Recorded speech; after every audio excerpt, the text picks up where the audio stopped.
So you just had your stove installed by Interior Store Living, and in the meantime, hopefully you've left us a lovely review on Google or Facebook or a nice comment on Instagram. And now you're dying to use your stove and enjoy the benefits of the heat it will produce. But wait, something very important that you need to be aware of, and that you must allow everything to dry first of all. The plaster, for example, on both sides of the chimney breast will be wet, it will be dark. You must allow that to dry before you even consider putting any wood into the stove. Okay, it's been 3 days since we did the installation, so we're now ready to do the first burn. Because the plaster's set nicely and so is the hearth, we're ready to rock and roll.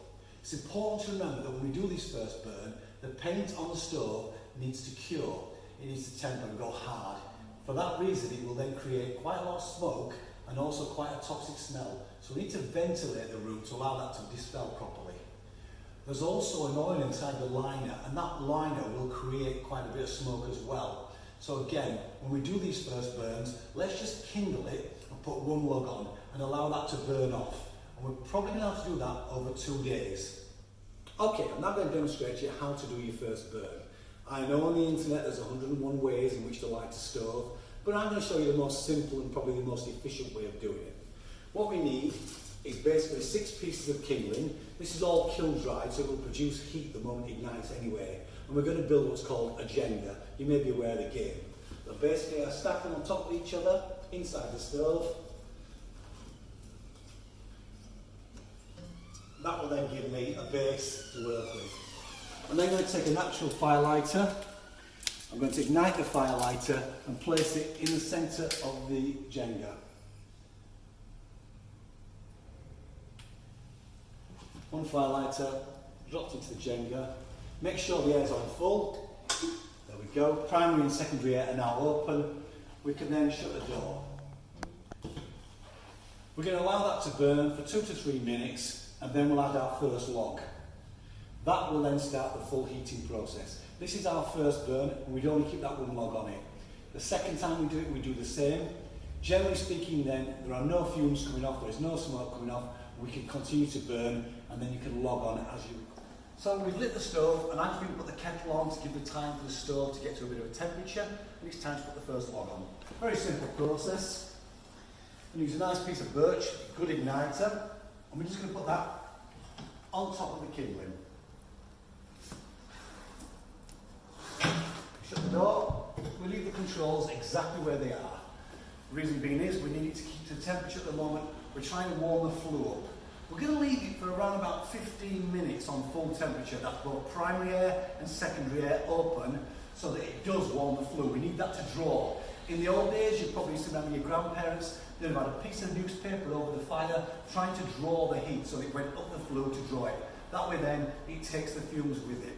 So for 15 minutes, we leave it exactly as it is on full air. That log will ignite, and after 15 minutes, we turn the primary air off. Or, if you've got a single lever operation, such as this Danish stove here, we would turn down the control slightly to turn the primary air off, and then we're running on secondary air. One problem that we find is people overfiring the stoves. They have the concept that you need to bank the stove up in order to get heat out of it, when in fact these are air driven. So what people do is, they'll light the stove, it'll be roaring away, now it's time to put the fuel on. So, off they go. Log number 1 goes in, but it is cold outside, so best put log number 2 in. And then we think, here's for the wife, she feels the cold, I'll play safe, I'll put an extra one in for the wife. And then just because it's -2 outside, I'll play safe, I'll put a 4th one in. Now, we've got a stove full of wood. Do you know that 1 kilo of wood produces over 5 kilowatts of heat? So you can imagine with 4 logs in there, the amount of heat that's going to come out of it. It's going to produce a massive amount. And this stove is built to create 5 kilowatts of heat. It's more likely going to be 10 to 12 kilowatts now, which means things are going to start popping. It could be those vermiculite blocks in the back or in the base. In some cases, it could even be the glass, because these are tested up to about 7 kilowatts maximum, not 15 that potentially we could create with these logs in here. We don't overfire stoves. Generally speaking, 1 log's enough. It's little and often. If it's particularly cold, try 2, but generally speaking, it's too hot for most people. Is people using the wrong fuel, particularly wood burners. This appliance is only as good as the fuel that you use. This is very important. We here in the showroom, certainly myself at home, only use kiln dried wood. We're ensuring the moisture content is well below that 20% requirement to ensure a good, clean burn. I recommend that if you do buy a wood burner, it's always worth trying to buy a moisture meter. They can come with different displays. It can be an LED, it can be a bulb situation like this one, but they'll tell you the moisture content of the wood. Kiln dried wood, generally speaking, is around about 12-14% moist, so there's very little moisture in there. It will burn clean and it will burn hot.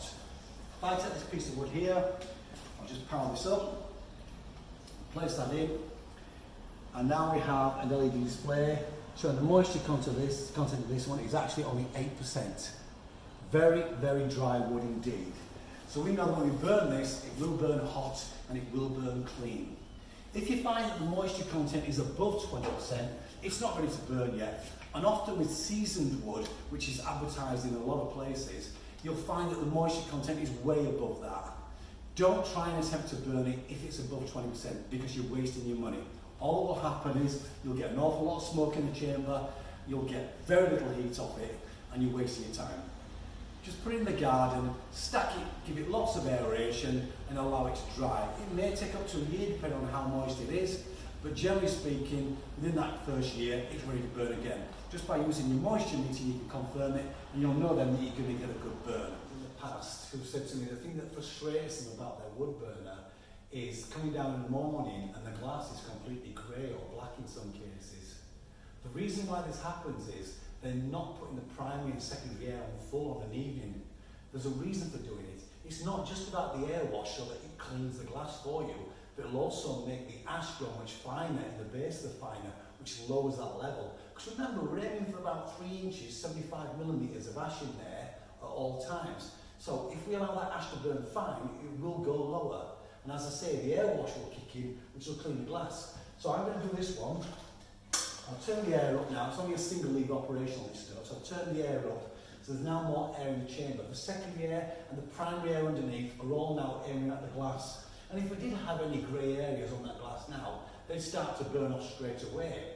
The fact that I'm going to bed now encourages that fire to burn at a much higher temperature, a much cleaner burn, and therefore a much cleaner stove. So that when we do come down in the morning then, we have got a nice, clean stove. That simple tip is all you need to ensure you do that. If you're in the home all day, so you sat around 13 hours, it's -4 outside, you've had the fire on, about every 3 hours, just turn that air control up, even just for 5 minutes, and it will clean the stove and also clean any particulates that are gathered at the top of the stove. So we're ensuring that we're protecting the environment as well as cleaning our stove. The concerns that many of our customers have is the actual servicing of the appliance, what's required basically. Well, to be honest, it just requires a chimney sweep, and that can be as little as once a year, depending on what sort of fuel you're burning. To be honest, the cleaner fuel that you burn, the less requirement for the sweep to attend.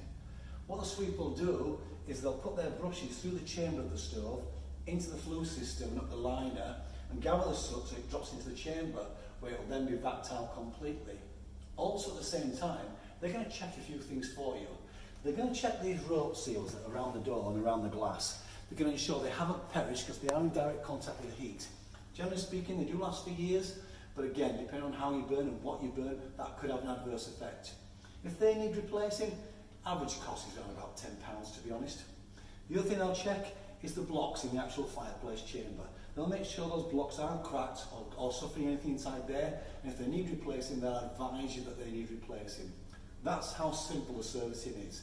The cost-wise, majority of sweeps are circa £60, which is about the same as you pay for a gas appliance, but obviously there's no part requirement on it.